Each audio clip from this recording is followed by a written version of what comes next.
Hello everyone, आज के इस लेक्चर में हम लोग बात करेंगे इर्गोट एल्कलॉइड्स के बारे में। इर्गोट एल्कलॉइड की अगर अपन बात करें तो ये नेचुरली जो है वो एक फंगस में हमें देखने को मिलेंगे जिसका नाम है क्लेविसेप्स परप्यूरा। ओके, तो वहाँ से इनको ऑब्टेन किया जाता है। ये जो इर्गोट एल्कलॉइड्स हैं ये कॉन्ट्रा इंडिकेटेड होते हैं किस किस के अंदर भाई? Ischaemic heart disease, hypertension, peripheral vascular disease और रीनल डिजीज़ अगर होते हैं तो उनके अंदर ये कॉन्ट्रा इंडिकेटेड होंगी। अगर हम लोग इनको क्लासीफाई करें तो याद रखना जो इर्गोट एल्कलॉइड हैं इनको दो पार्ट में हम लोग डिवाइड कर सकते हैं, नेचुरल और सेमी सिंथेटिक। अगर हम बात करें यहाँ पर किसकी, नेचुरल की तो और सेमी सिंथेटिक की, तो दोनों में ही हमें क्या मिलेंगे भाई? दो हमें यहाँ पर इर्गोट एल्कलॉइड मिलेंगे। नेचुरल की बात करें तो यहाँ पर आपको याद रखना है इर्गोटामीन और इर्गोमेट्रिन जो है ये क्या है भाई? यहाँ पर हमारे पास में नेचुरल इर्गोट एल्कलॉइड है। ओके, और दोनों को ये देखो यहाँ पर इर्गोटामीन भी ई से स्टार्ट हो रहा है और इर्गोमेट्रिन भी कहाँ से स्टार्ट हो रहा है? ई से। तो याद रखना दोनों ई जो है वो क्या है भाई? हमारे पास में नेचुरल इर्गोट एल्कलॉइड है।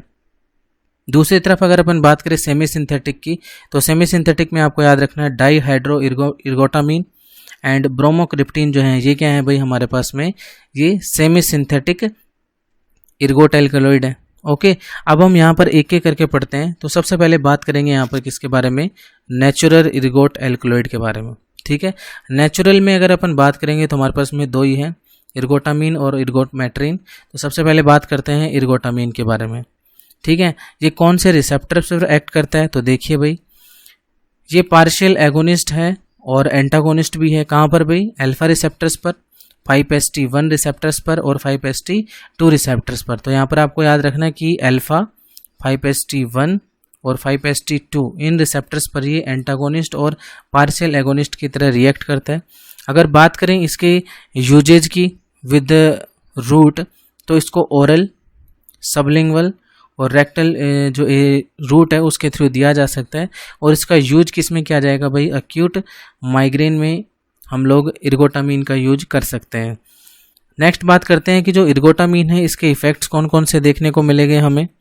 तो यहाँ पर देखिए भाई, इर्गोटामीन जो है अगर इनके इफ़ेक्ट की अगर अपन बात करें तो ये क्या काम करेंगे? जो हमारे पास में स्मूथ मसल्स होती हैं, ठीक है, ये उन स्मूथ मसल्स में क्या करवाएंगे भाई? कॉन्ट्रैक्शन करवाएंगे। ब्लड वेसल्स हैं, यूट्रस है और जो गट है, इन सब में भी क्या करवा सकते हैं? ये कॉन्ट्रैक्शन करवा सकते हैं। तो यहाँ से आपको याद रखना है कि इर्गोटामीन जो है वो कॉन्ट्रैक्शन करवाएगा स्मूथ मसल्स में, ब्लड वेसल्स में, यूट्रस में और गट के अंदर। ठीक है, अगर बात करें हम लोग इसके एडवर्स इफेक्ट की, तो यहाँ पर याद रखना है आपको कि वॉमिटिंग और डायरिया जो है ये दो क्या रहेंगे भाई? इसके एडवर्स इफेक्ट रहेंगे। और साथ ही साथ अपन को याद रखना है कि अगर इर्गोटामीन का अगर ओवरडोज हो जाता है, ठीक है, तो सीवियर वेजोस्पाज्म हमें देखने को मिलेगा, जिसकी वजह से क्या हो सकता है भाई? गैंग्रीन भी हो सकता है। ठीक है, बिकॉज प्रॉपरली ब्लड सप्लाई हो नहीं पाएगी। ओके, तो इसको क्या नाम देंगे भाई? गैंग्रीन। ठीक है, और ये तब होगा जब ओवरडोज हमें देखने को मिलेगा किसका भाई? इर्गोटामीन का। अब सेकंड नेचुरल हम लोग इर्गोट एल्कलॉइड की बात करते हैं जिसका नाम है इर्गोमेट्रिन। इर्गोमेट्रिन जो है इसका कौन कौन से रिसेप्टर पर हमें एक्शन देखने को मिलेगा? तो सेम चीज़ है, ये पार्शियल एगोनिस्ट है। कहाँ पर? 5HT2 पर। और वीक एक्शन देखने को मिलते हैं हमें किस पर? अल्फा रिसेप्टर्स पर। तो याद रखना अल्फा रिसेप्टर्स पर तो इसके वीक एक्शन होंगे। और अगर 5HT2 की अगर अपन बात करें तो 5HT2 रिसेप्टर पर ये पार्शियल एगोनिस्ट की तरह रिएक्ट करेगा। और मोस्ट इंपॉर्टेंटली आपको याद रखना है कि जो इर्गोमेट्रिन है इसका हमें अल्फा जो एंटागोनिस्टिक एक्शन है वो बिल्कुल भी हमें देखने को नहीं मिलेगा। तो इर्गोमेट्रिन जो है वो कोई भी अल्फा एंटागोनिस्टिक एक्शन नहीं रखता। ओके, अभी बात करते हैं यूज विद रूट की, कि इसका यूज किस में किया जाता है और रूट क्या है। तो यूज के बारे में अगर बात करें तो जो पोस्ट पार्टम हेमरेज होता है PPH, उसमें इसका यूज किया जाएगा। और IM और IV जो है वो इसका यूज रूट के थ्रू इसको दिया जा सकता है। तो PPH में इसका यूज होगा और साथ ही साथ में IM और IV रूट से इसको दिया जा सकता है। नेक्स्ट अपन बात करेंगे इर्गोमेट्रिन के इफेक्ट के बारे में। इफेक्ट की बात करें तो ये दो इफेक्ट प्रोड्यूस करेगा, मेजर इफेक्ट और माइनर इफेक्ट। अगर बात करें मेजर इफेक्ट की तो वहाँ आपको याद रखना है कि जो हमारा मायोमेट्रियम है उसमें ये कॉन्ट्रैक्शन करवाएगा। मायोमेट्रियम कहाँ पर होता है भाई? हमारा यूट्रस का जो मस्कुलर पार्ट है, जो मस्कुलर लेयर है उसको बोलते हैं मायोमेट्रियम। हमारे यूट्रस के अंदर तीन तरह की क्या मिलती हैं? लेयर देखने को मिलती है हमें। सबसे इनर मोस्ट कौन सा है भाई? एंडोमेट्रियम। ओके, और एंडोमेट्रियम के बाद जो मिडिल लेयर है वो कौन सी है भाई? हमारे पास मायोमेट्रियम। ठीक है। और सबसे बाहर की तरफ जो है वो कौन सी होती है भाई, पेरीमेट्रियम, ठीक है। तो जो एंडोमेट्रियम होता है, जो कि मस्कुलर पार्ट होता है यूट्रस का, ये उसमें कॉन्ट्रैक्शन करवाएगा, जो कि इसका मेजर फंक्शन है, मेजर इफेक्ट है। और माइनर अगर बात करें यहाँ पर, तो ये वेजो कॉन्स्ट्रिक्शन करता है, ठीक है। एडवर्स इफेक्ट कौन कौन से होंगे भाई, तो देखिए यहाँ पे नोजिया और वॉमिटिंग हमें देखने को मिलेगा, लेकिन अभी हमने बताया कि ये क्या करता है, वेजो कॉन्स्ट्रिक्शन करता है, तो जिसकी वजह से इस बीपी जो है वो क्या हो सकता है, इंक्रीज हो सकता है। तो ये था किसके बारे में भाई, यहाँ पर नेचुरल इर्गोट एल्कलॉइड्स के बारे में, जो कि थे कौन से, इर्गोटामीन और इर्गोमेट्रिन। अब हम लोग यहाँ पर बात करने वाले हैं सेमी सिंथेटिक इर्गोट एल्कलॉइड्स के बारे में, जो कि हैं डाईहाइड्रो इर्गोटामीन, ठीक है। तो डाईहाइड्रो इर्गोटामीन के बारे में अगर अपन बात करें तो ये कौन कौन से रिसेप्टर्स पर अपनी एक्शन परफॉर्म करता है, तो याद रखना जो अल्फा ब्लॉकेड होगा ये प्रीडोमिनेंटली अल्फा रिसेप्टर्स को ब्लॉक करता है, और 5-HT रिसेप्टर्स और जो अल्फा एगोनिस्टिक एक्शन जो है इसके वो बहुत ही वीक हमें देखने को मिलेंगे, ओके। तो अल्फा रिसेप्टर्स को जो ये ब्लॉक करता है वो तो डोमिनेटली करेगा ये, लेकिन जो 5-HT रिसेप्टर्स हैं और इसके अलावा जो अल्फा एगोनिस्टिक एक्शन ये दिखाता है वो बहुत ही वीक एक्शन इसके होंगे। नेक्स्ट अपन बात करते हैं इसका रूट कौन सा होगा, तो ओरल, इंट्रामस्कुलर और सबक्यूटेनियसली जो है वो इसको दिया जा सकता है। और बात करें अगर यूज की, तो आपको याद रखना है कि अक्यूट माइग्रेन में इसका यूज किया जाएगा।